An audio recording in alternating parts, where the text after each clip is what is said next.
Salut tout le monde, c'est Eugénie, j'espère que vous allez bien. Aujourd'hui, nouvelle vidéo sur les tribulations d'une maman au foyer. Chaîne qui va sûrement changer de nom dans peu de temps. Aujourd'hui, vidéo qui aura un rapport plus ou moins direct avec le diamond painting. J'espère que vous m'entendez bien, je viens d'allumer la clim parce que je suis désolée, c'est pas pour vous narguer, mais on crève de chaud. La chaleur est arrivée en Nouvelle-Calédonie comme le froid est arrivé chez vous d'un seul coup. Donc du coup, on a chaud, on n'en peut plus. 19h, il faisait encore 28 degrés là, on n'a plus l'habitude. Du coup, plus ou moins direct parce que je vais vous expliquer un petit peu comment gérer vos crises d'angoisse. Alors, comment moi j'ai testé plusieurs méthodes et lesquelles ont fonctionné sur moi, je le précise. Ça veut pas dire que ça va fonctionner sur vous, ça veut pas dire que ça va pas fonctionner sur vous. Bla comme d'hab. D'accord, je suis pas médecin, c'est juste pour partager mon expérience. Du coup, le diamond painting. Déjà, est-ce que ça m'a aidé? Alors, ça m'a aidé dans le sens où ça m'aide pas pendant mes crises d'angoisse. Vous voyez ce que je veux dire? Ça me permet de voyager, de me focus sur une activité. Et du coup, quand je suis à la maison et que je suis sur mes DP, en général, j'ai pas de crise d'angoisse. Donc déjà ça, c'est sûr. Après, quand je suis en réelle crise d'angoisse, j'ai pas envie d'aller faire du DP en fait, parce que les crises d'angoisse sont, voilà, je filme, je baille, ça devient systématique. Bon bref, mes crises d'angoisse sont quand même vachement violentes, physiquement parlant j'entends. Du coup en général ce que j'ai envie de dire c'est juste m'allonger quoi. Mais bon. Comment faire, quoi faire quand on a une belle crise d'angoisse? Déjà pour commencer, regardez-moi ce magnifique calepin, je l'aime ce calepin. Je l'ai trouvé au magasin Camailleux, je sais pas si vous allez bien le voir. Ceci n'est pas un partenariat, bien évidemment que non. Hein. Voilà, je l'ai payé avec mes petits sous. Du coup voilà, la gestion des crises d'angoisse. Ouais, je l'aime. Bon bref. Ça y est, on est en pleine crise. J'ai pris ma voiture, c'est le matin, il y a des bouchons et d'un coup je me sens pas bien. Comment ça se manifeste? Première chose, j'ai un mal de ventre mais impressionnant. Ça me tord littéralement les boyaux, vraiment. C'est en général ça le premier signe de la crise, c'est en général c'est ça. Chez moi, hein, bien sûr. Mes boyaux se tordent, je me sens mal à l'aise, mon cœur s'accélère, ma respiration s'accélère, j'hyperventile. Ça y est, je suis en pleine crise de stress. Qu'est-ce que je fais? Je suis dans les bouchons là, je suis en voiture, il y a du monde derrière, il y a du monde devant, il y a du monde sur les côtés. J'ai pas le choix que de la gérer, il faut gérer cette crise. Comment je fais? Premier point, et vous allez voir que ça revient souvent ce point-là, je les ai préparés comme ça, du coup il y a plusieurs. Voilà. Premier point, la respiration. Il y a plusieurs méthodes de respiration, je vais vous parler d'abord de celle qui a le plus marché sur moi. C'est la respiration dite de la respiration carrée, puisque j'inspire donc tout par le nez, d'accord? On fait tout ça avec son nez. On inspire en comptant jusqu'à 4. On bloque sa respiration pendant 4 temps. On expire en comptant jusqu'à 4. On bloque sa respiration 4 temps.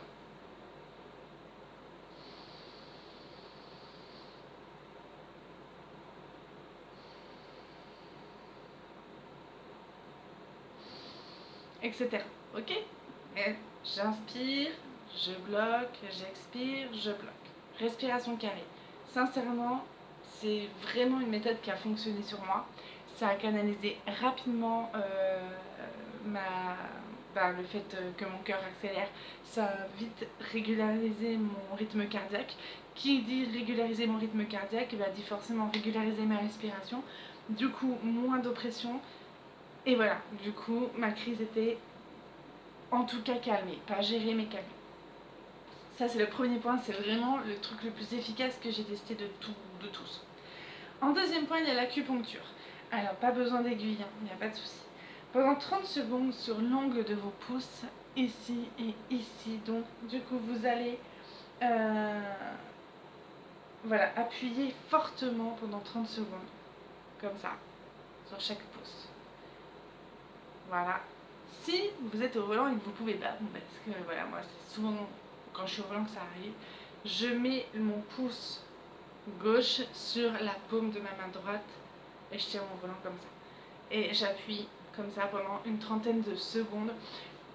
Ça marche pas trop mal. C'est pas le truc le plus idéal sur moi, et c'est pas ce qui fonctionne le plus sur moi, mais ça me permet de me focus sur autre chose, donc du coup ça m'aide. En troisième position, une nouvelle fois, la respiration évidemment. Alors celui-ci, je l'ai testé 2 fois et les 2 fois ça n'a pas marché. Donc, mais je le dis quand même parce que c'est parce que ça marche pas sur moi que ça ne marchera pas sur vous. C'est bon, je pense que je peux arrêter. Hop, voilà. Alors, là je vais prendre mon truc parce que ma main droite, le pouce et l'annulaire, d'accord. Je bouche mon nez comme ça, je bloque à gauche et j'inspire. Je retiens, je change de côté après l'expiration. Donc, avec mon pouce et mon annulaire, je pince, je lâche, j'inspire, je bloque, je souffle et je change, etc. Ça n'a pas du tout fonctionné sur moi. Vraiment pas du tout. Après, je vous dis, je l'ai fait que 2 fois, ça m'a pompé l'air. Je trouvais ça déjà compliqué de. Enfin, compliqué. Je suis en pleine crise d'angoisse. Quand je fais une crise d'angoisse, je souffre quoi. Enfin, je suis au bord du malaise, j'ai la nausée. Alors, penser à me dire, il faut que je prenne ma main droite et machin gauche, c'est pas la peine. Donc, c'est pas pour moi. Après, voilà. Ça vous empêche pas, vous, d'essayer. Donc, comme ça et comme ça. Ensuite, la cinquième solution, c'est plus du. Enfin, quatrième, je crois. Quatrième solution. Il faut recadrer votre esprit, puisque la crise d'angoisse, pour ceux qui ne connaissent pas du tout et qui n'ont jamais fait de crise d'angoisse, il faut savoir que quand on fait une crise d'angoisse, on est persuadé qu'on va mourir. Notre cœur bat tellement vite, on a tellement envie de vomir, on a tellement des vertiges, on a tellement mal partout qu'on se persuade qu'on va mourir. Moi, je me suis déjà imaginé avoir une tumeur, quoi, pendant une crise d'angoisse. J'avais mal au ventre et tout, je me tordais. J'ai repensé à l'histoire de cette pauvre femme qui avait eu mal au ventre, qui avait appelé les urgences, et que la dame des urgences, en leur disant je vais mourir, aidez-moi, puis qui est morte en arrivant aux urgences parce qu'effectivement elle avait quelque chose au viscère. Mais moi j'ai psychoté, j'avais mal au ventre, j'étais persuadée que j'allais mourir. Après j'avais mal à la tête pendant plusieurs jours parce que voilà, j'avais fait une crise violente. J'étais persuadée d'avoir une tumeur au cerveau. On devient complètement irrationnel et j'allais dire presque hypochondriaque. Quand on est en période de crise, hein, je parle, quand on vraiment est dans la crise d'angoisse. Là, ce soir, je vais faire une crise d'angoisse, mon cœur va s'accélérer, du coup, je vais paniquer. C'est quoi qui est passé à côté de moi là? Je vais paniquer, du coup, dans ma tête, je dis ça y est, mon cœur va s'arrêter, il va exploser. Vous voyez ce que je veux dire? On est persuadé qu'on va mourir. Du coup, ce qu'il faut faire, c'est recadrer l'esprit. J'ai essayé. C'est pas inefficace. Mais je pense qu'il faut le faire plusieurs fois et pas arrêter de le répéter. J'ai fait une petite crise, ça allait, hein, c'était pas une crise violente. Du coup, je me suis dit, oh, mon rythme cardiaque est en train de s'accélérer. Ça y est, je sens que la crise d'angoisse va venir. Oui, mais la dernière fois, j'avais monté les escaliers et j'étais aussi avec un rythme cardiaque élevé. En fait, vous voyez ce que je veux dire? Oui, pendant la crise d'angoisse, je vais avoir mon cœur qui va s'accélérer. Ça suffit. Mais du coup, quand je fais un effort physique aussi, mon cœur s'accélère. Et quand je fais un effort physique, je ne meurs pas. Donc, c'est pas parce que mon cœur s'accélère là que je vais mourir. Vous voyez ce que je veux dire? Il faut que je recadre mon esprit en me disant oui, là j'ai mal au ventre, mais quand je mange trop aussi j'ai mal au ventre. Et c'est pas pour autant que je vais mourir. Donc, il faut que que je recadre mon esprit en me disant d'accord, tu as ton cœur qui accélère, d'accord, tu fais ça, mais tu ne vas pas mourir puisque la dernière fois tu as fait un footing et tu as eu ça aussi. Et t'en es pas morte. Voilà, c'est vraiment un travail d'esprit qui, voilà, il faut se le répéter plusieurs fois. Ça a eu plutôt un effet calmant qu'un effet, et parce qu'en fait, voilà, on se focus sur quelque chose, donc du coup, ça a plus eu un effet, ouais, ça a calmé mon rythme cardiaque, mais ça n'a pas passé la crise. Vraiment, moi, ce qui marche vraiment à chaque fois, c'est la respiration au carré. Ensuite, je le répète, parce que c'est vrai que ça a marché aussi. Diane, qui vient du Québec, qui suit ma petite chaîne, merci beaucoup. Diane, tu m'as sauvée la dernière fois en plein bouchon. Crise d'angoisse en plein bouchon. Et du coup, comme tu l'as conseillé dans un des commentaires, j'ai fait des tables de multiplication. Ça oblige mon cerveau à se focus, non pas seulement pas à écouter mon corps en fait, mais à écouter autre chose. Donc j'ai fait des tables de multiplication 7, 8, 9. On va prendre les plus level comme ça, enfin quoique la 9 est facile. Mais, et du coup ça a super bien marché. Donc écoutez les bons conseils de Diane. Regardez les commentaires de Diane et écoutez ses bons conseils, ça marche. Ensuite, alors ça j'ai pas testé et parce que j'avais pas envie de dépenser de l'argent dans des huiles essentielles dont je vais pas me servir. Mais pourquoi pas, moi je crois aux vertus des huiles essentielles, mais je crois aussi aux dangers qu'elles peuvent parfois représenter pour la santé. Du coup j'aime pas trop jouer les chimistes avec ça. Donc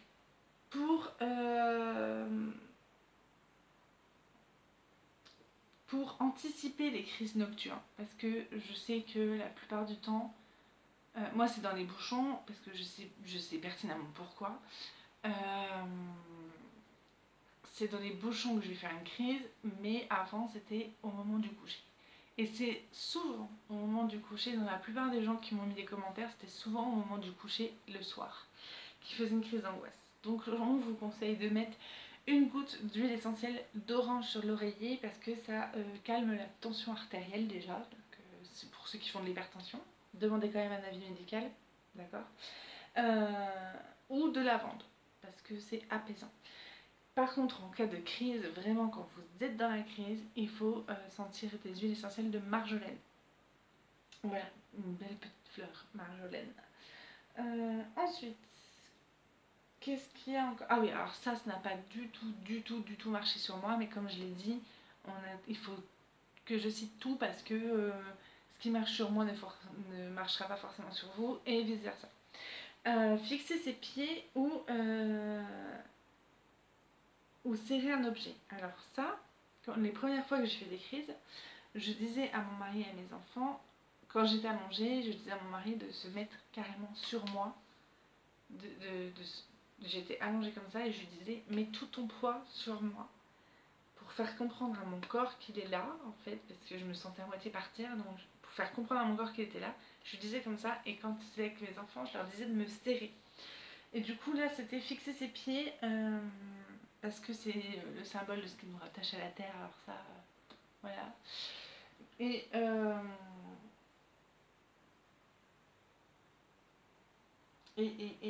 pardon.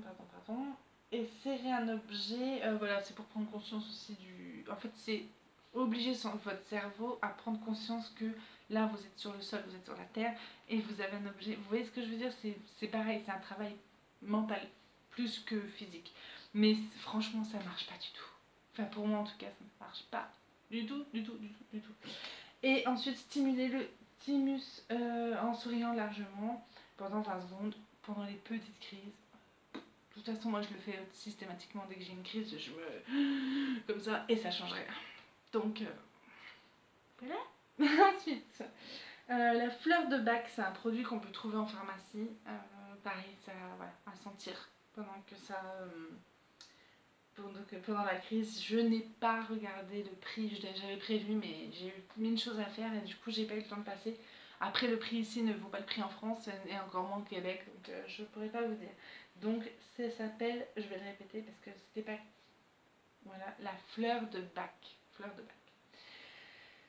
On peut faire un massage avec ça, avec une goutte d'huile essentielle de basilic tropical, une goutte de marjolaine et une goutte de ylang-ylang. Vous faites une petite mélange et avec votre fleur de bac, du coup vous faites un petit mélange et 2 à 3 fois par jour vous massez ici là, voilà.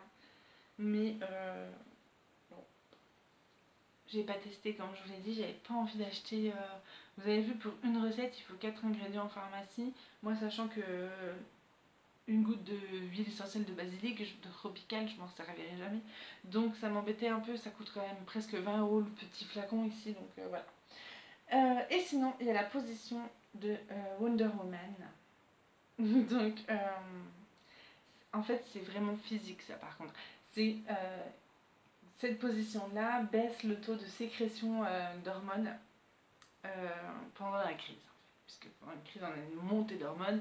Et donc, cette position de super-héros avec le regard au loin, mais vraiment à la Wonder Woman. C'est-à-dire, je mets mes mains comme ça et je regarde loin. Apparemment, d'après des études, ça baisserait le taux d'hormones pendant la crise. Écoutez, pourquoi pas? Et vu qu'on est toutes, sans exception de Wonder Woman, autant prendre la position de Wonder Woman, franchement. Donc position super-héros, on regarde un peu au-dessus de l'horizon pendant 20 secondes et normalement ça devrait calmer la crise. Ensuite, ça c'est tous les points que j'ai testés sur ceux aux huiles essentielles. Moi, ce qui a vraiment été efficace, c'est sans hésiter la respiration carrée et les étapes de multiplication. Après, vous le savez, là j'entame un chemin, j'entame un travail sur moi, aussi bien sur mes crises que sur le pourquoi elles viennent. Voilà, j'entame un travail parce que voilà, j'arrive à un âge, vous savez, quand on est jeune, on se moque de nos mères quand elles ont 30-40 ans puis qu'elles commencent un travail personnel. Moi, la première, je me suis foutu la gueule de ma soeur, de ma mère. Et maintenant, je prends le même chemin. Je prends le même chemin. J'essaie de me montrer le plus possible positive. Après, j'aime beaucoup vous en parler de ce travail sur YouTube et de ce que j'essaie de mettre en place dans ma vie. Mais après, j'ai peur que vous me preniez pour une folle, en fait. Du coup, je vais essayer de peser mes mots. J'essaie, en me couchant tous les soirs, de me rappeler d'au moins 2 à 3 choses positives dans ma journée. Déjà, j'ai passé une journée agréable, par exemple. Je suis en vie. Je suis encore en vie. Je suis rentrée saine et sauve chez moi. J'ai profité de mes enfants. Ouais. En fait, j'essaye tous les soirs, sans exception, de trouver 2 à 3 choses positives dans ma journée. Donc là, je vous ai dit des choses tout à fait banales et bateaux, et c'est vraiment les choses voilà, qu'on peut se dire absolument tous les jours. Hein. Voilà, j'ai passé du temps avec mes enfants ou avec mon mari, pour ceux qui n'ont pas d'enfants. Mais j'essaie de trouver, par exemple, la dernière fois, j'ai réussi à faire mon travail dans les temps. C'était pour moi quelque chose de positif. Donc déjà ça, tous les soirs, sans exception. Tous les matins, en partant travailler, j'écoute les affirmations positives. Et tous les soirs, en rentrant du travail aussi. En rentrant du travail, je prends que 5 minutes d'affirmations positives parce que c'est la fin de la journée. Et j'ai envie aussi de, certes, écouter des affirmations positives, mais aussi de me défouler parce que j'ai passé ma journée au travail assise. Du coup, dans ma voiture, j'ai envie de danser, de chanter, de crier, voilà.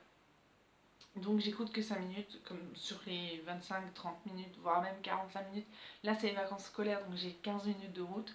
Donc c'est parfait pour moi, 5 minutes, ça me suffit largement. Voilà, ce que j'essaie de mettre en place, c'est les affirmations positives et surtout trouver et me féliciter de 3 choses avant de me coucher. C'est important. Il faut prendre soin de soi pour pouvoir prendre soin des autres. Ça, je l'avais un peu oublié. Mais voilà, la crise que j'ai fait en février me l'a bien rappelé. Comment voulez-vous que je prenne soin de ma famille et de mes proches et de ceux que j'aime si moi-même je suis pas bien? Donc, je prends soin de moi pour pouvoir prendre soin d'eux.